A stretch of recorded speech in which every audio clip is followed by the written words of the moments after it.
All right, let's get to this. More Americans are working into their 80s. New data shows that more than 4% of Americans over 80 are still working. That's up sharply in the last decade.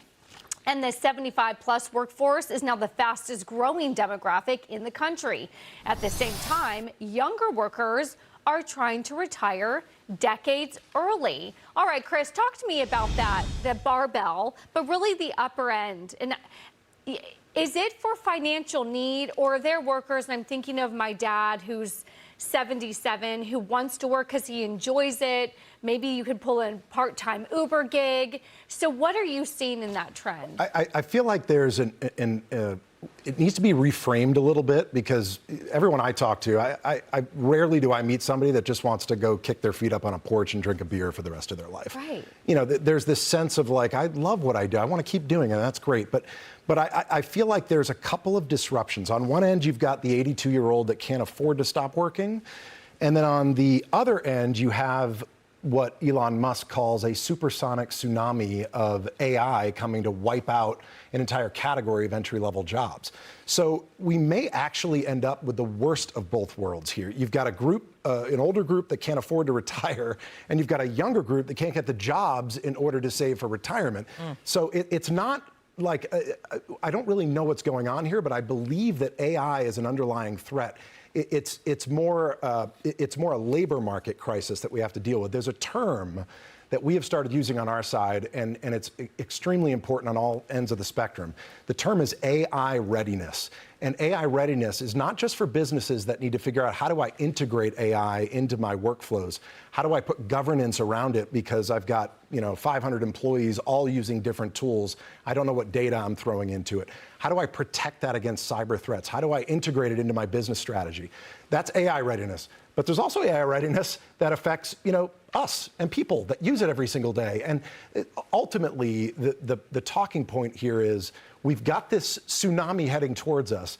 AI will not take over the world, but the people who know how to use it will. Yeah, absolutely. I think what's interesting, Dagan, is for the younger generation, people like under the age of 35 who want to retire. There was one anecdote in this article that a 37-year-old who wants to seek out jobs that pay less and then don't come with the stress of that high-paying job.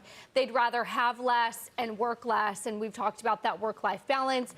I guess to me, I mean, that's great if that's your path, but that just goes against, I think, like the American dream that when I was growing up was like, you work, you hustle, and then you can do more and have more and make more, but maybe things are changing.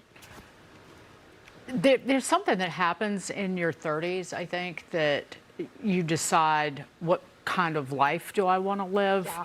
How much extra time do I want to have to spend with my family and at home? Where do I want to live? Do I want to have to live in a place like this godforsaken landfill known as New York City? Yes, we love it. Should I make a career change?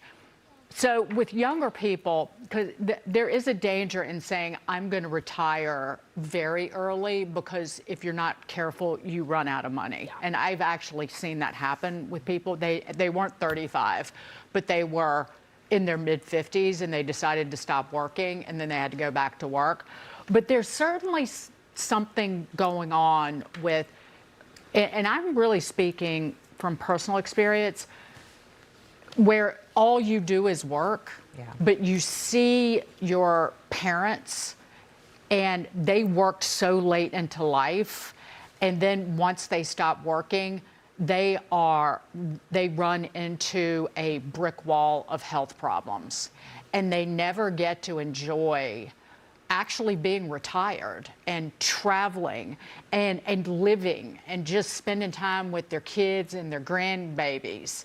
And so maybe, I think my generation, certainly Gen X, is thinking about, do I need to cut bait on this just workaholic lifestyle and go out and just cut how much I spend and travel, or just live in green pastures?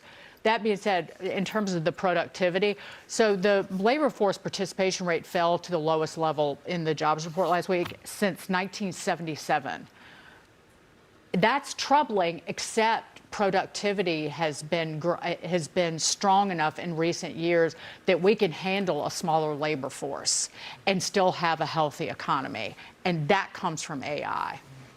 That's Jerry, how you're we... nodding your head.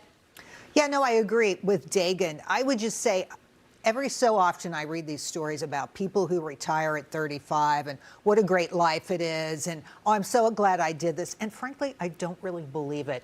For example, this guy that we're talking about has a book out there, so he's making some money off of that.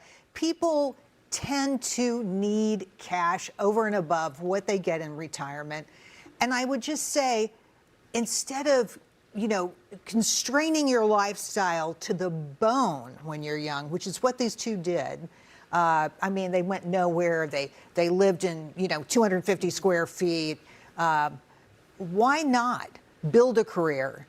And why not, make it happen for you and your family? Look, I'm all in favor of retirement, as you say, and enjoying the fruits of what you've done. And I've seen people who, you see them on the beaches at some of the resorts, and they're just, you look at them and you think they know they can't have as good a time here as they would like because they're too old to enjoy it. Interesting. On the flip side of that, Jackie, there's dignity in work. But I also go to those beaches and I see the 25-year-olds on their computers working remotely, and I'm like, they're kind of doing something right because I had to work to do that. I'm so glad that you said that, because my take on this, at least for the younger aspect of it, is that COVID changed everything. When people got a taste of working remotely, when they got a taste of being able to be free to move and try different things and enjoy their lives more while they were producing income, that just changed the whole equation. Now, there was a segment of the population that was doing that. There were a bunch of people that weren't working at all. I think the Democrats exploited that by trying to extend the COVID period as long as they possibly could, handing out the stimulus, et cetera. But it wasn't a blip. Had COVID really lasted as long as until we got vaccines, and then we would have gotten back to life, people wouldn't have necessarily felt this way. But because they extended it so long, like, people got really used to it. I have a lot of friends who now say, I'm not taking this job because they won't let me work remotely. They won't let me move to another state. There are all these restrictions. Now, for us, Dagan, who did not have any perks of remote workness or anything like that, and we were coming here every day, I have to admit, like, I saw other people doing it and I felt very jealous. And I felt a little resentful as a result of that, too. And you start to think about, well, what exactly am I doing here? I'm the one that's coming in. I'm the one that's doing the grind. I'm keeping a schedule. And everybody else is living a better quality of life. Maybe I'm the one that's doing it wrong. But here we are. Here's this frightening math.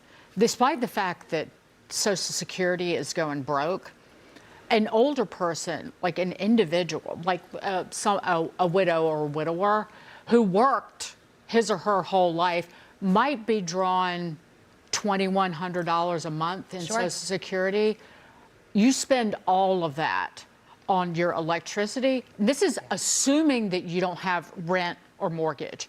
You're spending that entire nut on your DirecTV, your electricity bill, and your Medicare supplemental.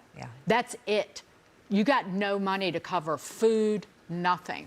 That's how little you get in Social Security versus how high the cost of living is, just to click, turn the TV on, and have decent Medicare coverage. Well, and there is some dignity in work, and your brain keeps moving as long as you're sort of in the workforce, keeps you sharp. Let's talk about sharp jeans.